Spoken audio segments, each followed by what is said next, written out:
कुछ और प्रॉब्लम लेते हैं।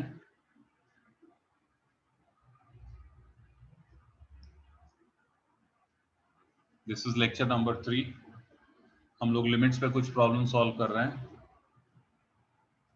तो इसको हम लोग पहले L लिखेंगे और सबसे पहला स्टेप मैंने क्या बताया? सबसे पहला स्टेप ये है कि आप लिमिट इवैल्यूएट कर रहे हैं, मतलब आपको क्या करना है ये आपको खुद को पूछना है। ओके, तो आपको क्या करना है, जब z 2 के पास जा रहा है आपने ये बताना है कि ये फंक्शन ऑफ z कौन से नंबर के पास जा रहा है। तो इसको जल्दी से हम चेक कर लेंगे, कहीं इनडिटर्मिनेट फॉर्म तो नहीं है। लास्ट लेक्चर में मैंने इनडिटर्मिनेट फॉर्म के बारे में आपको बताया था, कहीं ये इनडिटर्मिनेट फॉर्म तो नहीं है। तो देखो, जब z 2 के पास जा रहा है तो ये 4 के पास जाएगा। ओके, ये जब z 2 के पास जा रहा है तो ये -10 के पास जाएगा और ये +6 तो वैसे ही रहेगा। अब ये देखो, ये 4 - 10 ये -6 हो जाएगा। और आपको मालूम है मैं 6 ऐसे क्यों लिख रहा हूं, क्योंकि वो एक्चुअल 6 नहीं है, वो 6 के पास है। अब ये 6 - 6 ये 0 के पास हो गया, तो न्यूमरेटर जो है वो 0 के पास जा रहा है। ओके, और डिनोमिनेटर भी देखो, ये जब z² है तो ये 4 के पास जाएगा और ये एक्चुअल 4 है तो ये भी 0 के पास जा रहा है। तो कहने का मतलब आपको 0/0 इनडिटर्मिनेट फॉर्म मिल रहा है। अगर आपको 0/0 इनडिटर्मिनेट फॉर्म मिल रहा है तो आपको समझ जाना है कि कोई एक ऐसा फैक्टर है न्यूमरेटर में और डिनोमिनेटर में जिसको आपको कैंसिल करना है, और वो करने के बाद में, वो फैक्टर कैंसिल करने के बाद में आपको इनडिटर्मिनेट फॉर्म से छुटकारा मिल जाएगा। ये 0/0 फॉर्म है। ये कौन सा फॉर्म है? 0/0 इनडिटर्मिनेट फॉर्म। इसको आप लोग लिख लो इनडिटर्मिनेट फॉर्म, 0/0 इनडिटर्मिनेट फॉर्म।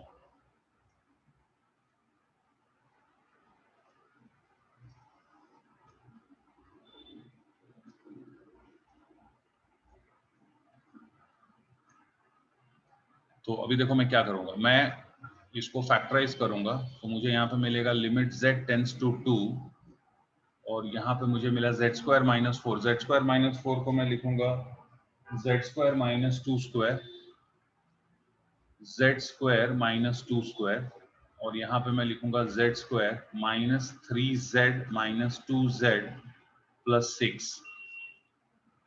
तो मुझे दो फैक्टर मिलेंगे न्यूमरेटर में, z - 3,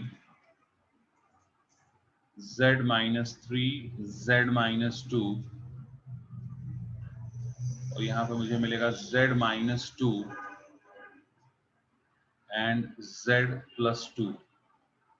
ये z - 2 कैंसिल हो गया और यहाँ पे मैं लिखूंगा since z tends to 2, z is not equal to 2, z - 2, therefore z - 2 is not equal to 0। जो फैक्टर आपने कैंसिल करना है आपको बताना है कि वो 0 नहीं है, क्योंकि cancellation of 0 is not mathematics। If you cancel 0, then what you are doing is you are not applying mathematics rule।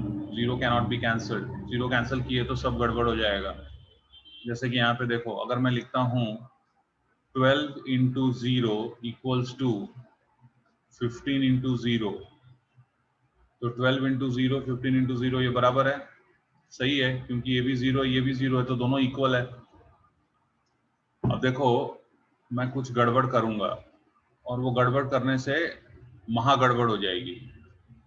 12, अब ये जो 0 है ये मैं यहाँ पे ले रहा हूँ, देख रहे हो, ये 0 मैंने यहाँ पे ले लिया, इसको बोलते हैं गड़बड़। ये गड़बड़ है, तुम कभी भी 0 से डिवाइड नहीं कर सकते हो। मैंने 0 से डिवाइड कर दिया, देख रहे हो, और डिवाइड कर दिया तो डेफिनेटली वो कैंसिल होना चाहिए। अगर वो ऐसे है, तुम डिवाइड कर रहे हो तो तुम्हें कैंसिल भी करना पड़ेगा। तो देखो क्या मिल गया मुझे, 12 = 15 मिल गया। क्या 12 और 15 इक्वल होता है? नहीं, कभी नहीं। तो ऐसा क्यों हो रहा है? ऐसा क्यों हो रहा है? ऐसा इसलिए हो रहा है क्योंकि मैंने 0 से डिवाइड किया। 0 से डिवाइड नहीं हो सकता है, आपको याद रखना है। अगर आप 0 से डिवाइड करोगे तो मैथमेटिक्स के रूल फेल हो जाएंगे और सारे सारे रॉन्ग रिजल्ट्स आपको मिलने लगेंगे। तो 0 से डिवाइड नहीं होना है, 0 कैंसिल नहीं होना है, इसीलिए ये आप लिखते हो यहाँ पे। नेक्स्ट स्टेप में आपको मिलेगा limit z tends to 2 z minus 3 upon z plus 2। अब यहाँ पे अप्लाइंग लिमिट्स कर दो, यहाँ पे आप लिख दीजिए अप्लाइंग लिमिट्स, अप्लाइंग लिमिट्स। और जब आप लिखेंगे तो आपको मिलेगा L equals to 2 minus 3 upon 2 plus 2 that is equal to minus 1 upon 4। ये आंसर है।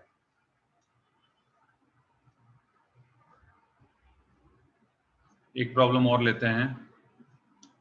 तो यहाँ पे x टेंड्स टू -3 है। फर्स्ट स्टेप क्या है, आपको ये लिमिट इवैल्यूएट करना है। मतलब क्या, मतलब ये जब x -3 के पास जा रहा है तो ये फंक्शन ऑफ x किस नंबर के पास जा रहा है, आपको ये बताना है।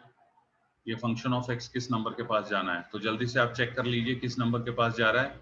आप जल्दी से चेक कर लीजिए, और अगर वो 0/0 है तो आप समझ जाना कि आपको फैक्टर कैंसिल करना पड़ेगा। कौन सा फैक्टर कैंसिल करना पड़ेगा, वो फैक्टर जिसके कारण न्यूमरेटर और डिनोमिनेटर 0 के पास जा रहा है। तो देखो x जब -3 के पास जाएगा तो ये -3 के पास जाएगा, -3 + 3 कहाँ पे जा रहा है, 0 के पास जा रहा है। ओके, ये 0 मैंने इस तरह से क्यों लिखा है, मैं सिर्फ ये बताना चाहता हूँ कि वो न्यूमरेटर 0 नहीं है, वो 0 के पास है। ओके, और आपकी दिक्कत क्या है कि वो फैक्टर कैंसिल करना है जिसके कारण वो पूरा न्यूमरेटर 0 के पास जा रहा है। अभी देखो x -3 के पास जा रहा है तो ये कहाँ जाएगा, ये x² 9 के पास जाएगा, ठीक है, प्लस ये 4 × -3 तो ये -12 के पास जाएगा, ये -12 के पास जाएगा, और ये +3 है तो ये हो जाएगा 9 + 3, 9 + 3, ओके, 9 + 3 12 के पास, और ये भी 12 के पास, तो ये क्या आएगा, वापस 0 ही आएगा। 0/0 आ रहा है, ये इनडिटर्मिनेट फॉर्म है। और अगर ये इनडिटर्मिनेट फॉर्म है तो हम क्या करेंगे, हमें आंसर ऐसे नहीं लिखना है। अगर अभी आप इसको डायरेक्ट इवेल्युएट कर दोगे, अगर आप इसको डायरेक्ट अभी इवेल्युएट कर दोगे तो आपको आंसर 0/0 मिल जाएगा और वो आंसर गलत हो जाएगा। तो आप इसको क्या करेंगे, आप इसको फैक्टराइज करेंगे और इसको फैक्टर कैंसिल करने की कोशिश करेंगे। तो x + 3 यहाँ पे आप लिखेंगे x² + 3x + x + 3, ओके, और ये हो जाएगा आपका limit x tends to 3, x tends to -3। यहाँ डिनोमिनेटर न्यूमरेटर में x + 3 है, डिनोमिनेटर में x कॉमन लिया तो x + 3 + 1 कॉमन लिया तो फिर से x + 3, और अब आपको मिलेगा L equals to limit x tends to 3, limit x tends to -3, ऊपर मिलेगा x + 3 और नीचे मिलेगा x + 3 × x + 1, ओके, और ये यहाँ पे कैंसिल हो गया। और यहाँ पे जब हम कैंसिल करेंगे तो हम लिखेंगे क्या, since x tends to -3, x is not equal to -3, x + 3 is not equal to 0, therefore applying limits. अब अप्लाई कर दो लिमिट्स। अब 0/0 नहीं आएगा, क्यों, क्योंकि आपने 0 के लिए जो रिस्पॉन्सिबल फैक्टर था वो आपने कैंसिल कर दिया। तो क्या मिलेगा, L इक्वल्स टू, जहां भी x है वहां पे -3 रख दो, तो यहाँ पे 1 और यहाँ पे -3 + 1, फाइनल आंसर इज 1/-2। ये आपका आंसर है, that is -1/2, okay, -1/2 is the answer. यहाँ पे एक चीज मैं आपसे बताना चाहूंगा कि आपने देखा कि जब z 2 के पास था, जब z 2 को अप्रोच कर रहा था तो आपने फैक्टर क्या कैंसिल किया, z -2। आपने फैक्टर कौन सा कैंसिल किया, z -2। यहाँ पे देखिए आपने z -2 कैंसिल किया, ओके, और उसका सिंपल रीजन क्या है, उसका सिंपल रीजन ये है कि जब z, उसका बहुत सिंपल सा रीजन ये है कि जब z 2 के पास जा रहा है तो z -2 0 के पास जा रहा है, इसके लिए आपने z -2 कैंसिल किया, ओके, इसके लिए आपने यहाँ z -2 कैंसिल किया। अब यहाँ पे देखो जब x -3 के पास जा रहा है, यहाँ पे देखिए, जब x -3 के पास जा रहा है, आपने क्या कैंसिल किया? आपने x + 3 कैंसिल किया। और उसका सिंपल रीजन ये है, उसका सिंपल सा रीजन ये है कि जब x -3 के पास जा रहा है तो x + 3 0 के पास जाएगा। आप चेक कर लो, -3 + 3 किसके पास जा रहा है? 0 के पास जाएगा। इसके लिए x + 3 कैंसिल हो गया। तो हम ऐसा कह सकते हैं कि अब हम लोग बहुत आसानी से फैक्टर्स पहचान लेंगे कि कौन सा फैक्टर कैंसिल करना है। ओके, चलो एक दो प्रॉब्लम और लेते हैं, एक प्रॉब्लम और सॉल्व करते हैं। हमें इवैल्यूएट करना है limit x tends to -2 -2x -4 upon x³ + 2x²। अब यहाँ पे मैं क्या करता हूँ, लिमिट x टेंड्स टू -2। देखो, नॉर्मली एग्जाम में जो क्वेश्चंस आते हैं वो क्वेश्चंस वही होंगे जो कि इनडिटर्मिनेट फॉर्म होगा।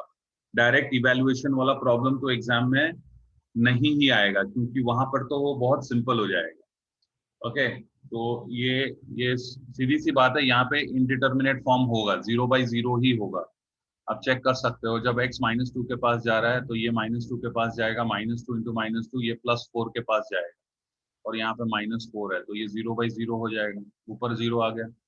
नीचे जब x -2 के पास जाएगा तो ये -2 का क्यूब है, ये -2 का क्यूब। ठीक है, तो -2 का क्यूब क्या होता है? -8 होगा, ये -8 हो जाएगा। और यहाँ पे ये 2 स्क्वायर, -2 स्क्वायर मतलब ये 4 के पास जाएगा, 4 + 2 ये 8, तो ये 8 के पास जाएगा। अब दो नंबर जो हैं वो 8 के पास हैं, तो उनका डिफरेंस कितना होगा? 0 के पास होगा। तो ऊपर भी 0 नीचे भी 0, ये इनडिटर्मिनेट फॉर्म आ गया। 0/0 is an indeterminate form. I hope ये आप लोगों ने लिख लिया होगा, मैंने बहुत बार आपसे कहा ये लिख लेना। 0/0 इज एन इनडिटर्मिनेट फॉर्म। और जब भी 0/0 आएगा तो मैं क्या करूंगा? मैं फैक्टर कैंसिल करने की ट्राई करूंगा, प्रयास करूंगा। मैं वो फैक्टर निकालूंगा जो कि मुझे कैंसिल करके और इनडिटर्मिनेट फॉर्म से मुझे छुटकारा मिल जाए। तो यहाँ पे फैक्टर कौन सा कैंसिल होगा ये भी मैंने आपको सिखा दिया है। देखो यहाँ पे x कहाँ जा रहा है? -2 के पास जा रहा है। तो अगर x -2 के पास जा रहा है तो x + 2 कहाँ जाएगा? x + 2 0 के पास जाएगा। तो मुझे x + 2 यहाँ पे फाइंड आउट करके और कैंसिल करना है।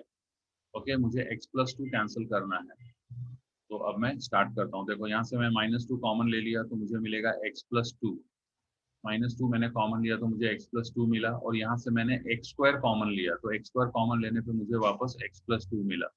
और ये देखो, ये x + 2 मैंने कैंसिल कर दिया। और जब मैं कैंसिल करूंगा तो मैं लिखूंगा since x tends to -2 therefore x is not equal to -2, therefore x + 2 is not equal to 0, therefore applying limits। अब मैं लिमिट्स अप्लाई करूंगा।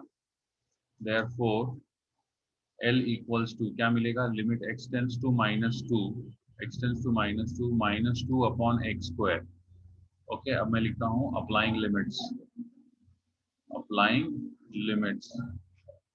तो ये क्या हो जाएगा? L इक्वल्स टू, ऊपर आएगा -2 और नीचे आएगा -2²।